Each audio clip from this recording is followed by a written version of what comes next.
c'est Universe. Aujourd'hui, ça me tentait de vous parler un petit peu du non-creepypasta, puisque la vidéo Bendrand a quand même été aimée, et j'ai beaucoup aimé la faire aussi. Donc, j'ai décidé de commencer à un petit peu faire de trucs creepypasta, parce que ça me tentait, je sais pas pourquoi. Alors, aujourd'hui, j'ai décidé d'entreprendre la creepypasta de Tess Doll. Tess Doll, si vous connaissez pas, eh ben, je vais vous la raconter. Alors, Tess Doll, c'est une creepypasta qui se porte sur un jeu Sonic Air. Sonic Air, c'est une tentative désespérée de Sega de contrer Mario Kart qui avait beaucoup de bugs. Donc, je vous raconte la creepypasta. Alors, en mai, un petit garçon qui avait reçu le jeu Sonic Air par ses parents, eh ben, il a commencé, je veux dire, il a reçu à sa fête, il a commencé à y jouer pendant des heures. Son père commençait à voir qu'il commençait à avoir des attitudes étranges, surtout quand il est allé souper. Il mangeait presque pas, il parlait pas, il y a même un moment donné où son père, il pensait que genre, il pouvait tout faire les yeux fermés. Ça, je pense que c'est la drogue. Mais bon, alors, après le souper, il a recommencé à y jouer pendant des heures,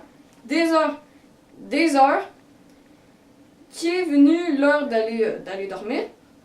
Là, son père, il est allé jouer au jeu, car il avait vu que c'était étrange, le jeu.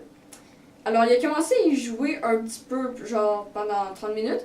Puis là, il a réussi à débloquer le personnage de Tess Doll. Tess Doll, c'est comme Tails, mais comme avec une tige, avec un losange rouge sur la tête. En tout cas, je vous passe un peu les détails. C'était genre une peluche toute cousue qui était dans le jeu. Je sais pas pourquoi.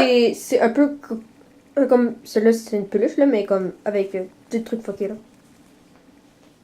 Ouais, c'est ça. C'était une peluche fuckée de Tails. Alors, je sais pas pourquoi ces gars ils ont mis ça, mais bon, la drogue. Mais bon, alors, après. Je pense qu'il y a quelqu'un qui va s'éclater sa porte. Alors, je disais. Calmos. Alors, je disais. Vous êtes Ok, alors je disais. Le père, il a commencé à y jouer pendant genre 30 ou 45 minutes, j'en ai aucune idée. Mais bon, il a joué pendant un bout de temps. Et là, je vous l'ai dit, il a débloqué le personnage de Tess Doll. Il a joué avec tous les personnages pour savoir qu'est-ce qu'il n'y avait pas dans tous les circuits, tout ça. Il a tout vérifié, le jeu, les options. Après, il y a eu un screamer de la Tess Doll. Je vais très très peur. Oui, comme ça. Sauf que c'était genre un Tess ensanglanté avec les yeux rouges qui étaient là, genre... Comme ça, à peu près. Et après, le père il s'est dit, ok, moi je suis bourré, je retourne le jeu au magasin de même. Après, le matin, son fils, il était encore en train de jouer au jeu. Il était en train de jouer au jeu, malgré que le père l'avait reporté au magasin. Jugez-moi pas, ça c'est de la creepypasta. Alors après, encore le soir, je sais pas pourquoi, je vous ai toute pendant la journée, son enfant, il a joué pendant des heures. Après, le père, il a décidé de rejouer une partie avec la Tess Doll, vu qu'il sentait que c'était genre vraiment lui qui était flippant. Après, il est allé se coucher.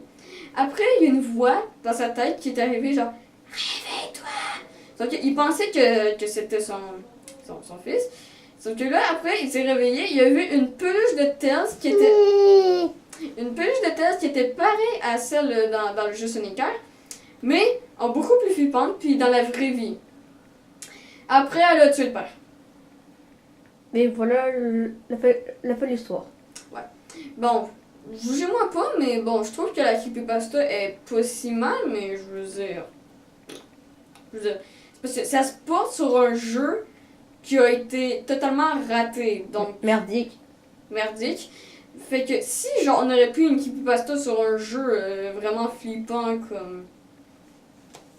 j'ai pas d'exemple, là. Mais admettons, je sais pas, Resident Evil, je sais pas. Mais il y aurait une creepypasta dessus. Là, ça aurait été flippant. Sauf que là, c'est genre carrément une creepypasta sur un jeu qui a été merdique. Donc, moi, je trouve que la creepypasta est pas si mal. Aïe. Tempête dehors. Je sais pas, vous, mais bon.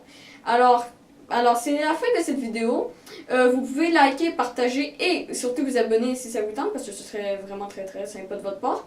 Alors, si vous voulez, il y aura d'autres vidéos creepypasta. Vous pouvez même dire dans les commentaires de la vidéo quel creepypasta que vous diriez que je parle. Alors, sur ce, je vous dis bye et ciao!